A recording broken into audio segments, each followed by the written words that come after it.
I'm Frank Flores. I'm the skipper at Checkmate, and we're delivering the boat to Newport in anticipation of getting ready to start the Newport-Bermuda race for 2018. We got a good crew, probably one of the best that we've had. This would be my 7th race, so I've churned through quite a few people. So we've got a great crew. Some of them are back after numerous races. A few people are new and haven't done it before, so it's going to be a great experience for them. I think everybody's dialed in. So I think we're going to have a good race. We've been training for better part of 2 months now, almost every weekend. Through some really gnarly weather, we going really fast. We got a hell of a crew. Everyone works really well together. Pretty confident that we're going to win this one, which is really exciting. So I got everyone back home with the tracking app watching us do that. And great boat, great crew. Like, we're ready to go. I want everybody to be safe.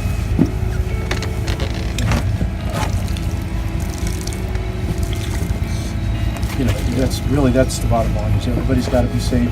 I take your lives seriously. I take my life seriously.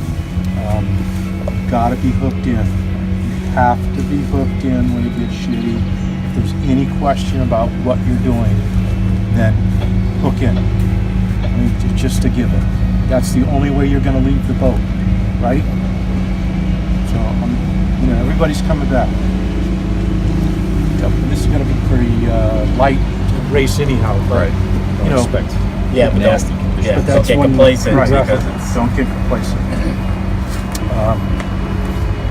I think we're better prepared than I've had crews prepared in the past.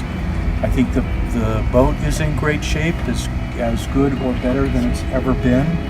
So, I think, and from a sail inventory standpoint, I think we're in great shape. We've kind of filled the voids that we had in the past.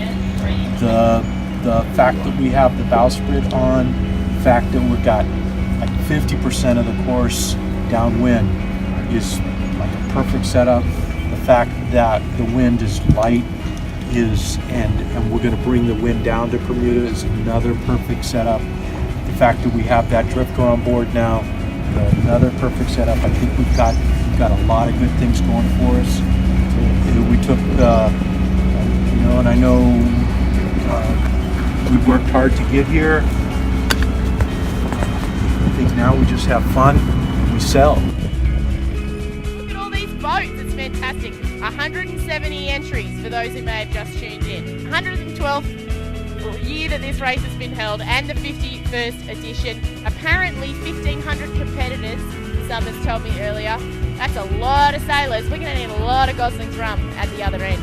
So that's the 1 minute gun. Excellent. As we have a number 1 pennant and a first substitute, signalling the start of 11. Checkmate 32708, an Olden 44 skippered by Frank Flores, is probably going to get the best start. He is luffing a little bit to stay to windward of Bailiwick.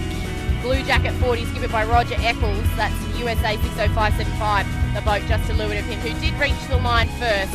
But I do think that Checkmate was away and with speed. They're just absolutely flying, the guys on Checkmate. They've definitely made a mark on this class, as we see Mellon.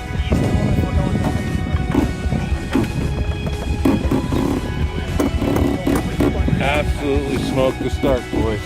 Everybody's behind us.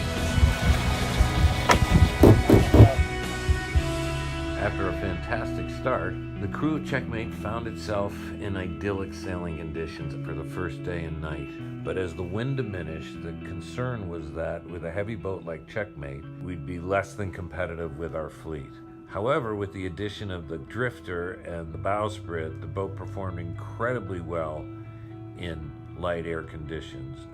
This is what the boys on the boat refer to as Volvo race stuff. We've got skipper out checking everything with Bill.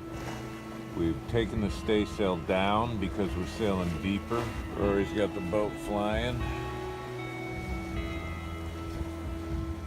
We've got a preventer on.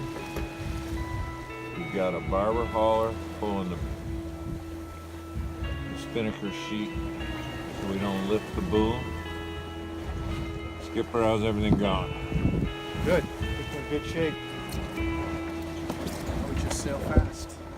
We're coming in at an angle at about 150 degrees at this angle here. This water is hot and it's spinning counterclockwise. And the current in that hot water is maybe an additional 1.5 to 2 knots. So if we can pick up that 1.5 to 2 knots of additional current, that means that 1.5 to 2 knots of additional speed over the ground. And for a boat that does 6 knots, that's like a 20% boost. So we're excited. We're almost there. We're getting ready to see if find the entry point. In theory, it should be there as we sail into it. And we're going to tack down the cold eddy, the hottest water in the cold eddy, then make a big long reach across to the bottom of it, and then back towards, make a turn back towards Bermuda. This race proved to be very, very difficult to predict. As we entered the Gulf Stream, we found instead of picking an entry point that we thought might give us a neutral or positive current, we actually found ourselves with 1.5 to 2 knots adverse current.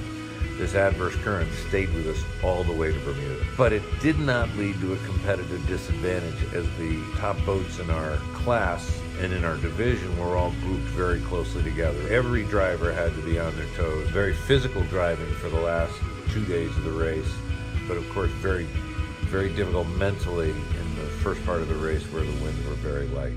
The Green Bay Packers had Vince Lombardi. Notre Dame football had the Gipper. Checkmate had Bill Robinson. There comes a time in every regatta that separates the men from the boys. Conditions that we've dealt with in the last 12 hours would crush most normal men. It's our belief the rest of our fleet has retired to their staterooms and air conditioning. In that time, we put our entire fleet behind us and continue to let go. We eat this shit up. We eat it for breakfast, as a matter of fact. It comes down to discipline. When conditions get like this, we relish it. These are opportunities. Everybody else is pounding the deck, swearing at each other, getting in fights with the off-watch crew, not us. Even if they come up on deck a half hour late at the most critical watch change of all, 2 a.m. Watch change. Was it during a sail change? Yes, it is. During a sail.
couple hours you don't know where you stand on corrected time, but we come in behind a boat 6.5 minutes after 5 days of racing, a boat called Pinnacle, and we were 1.5 minutes ahead of our closest competitor. It wasn't until the next day that we learned that two boats, somewhat slower boats, but beat us on corrected time. So that in the end, Checkmate had a very strong showing of 4th in class and 4th in division. We were met in Bermuda by tremendous hospitality from the Royal Bermuda Yacht Club, by really all the Bermudians, and we are all looking forward to 2020.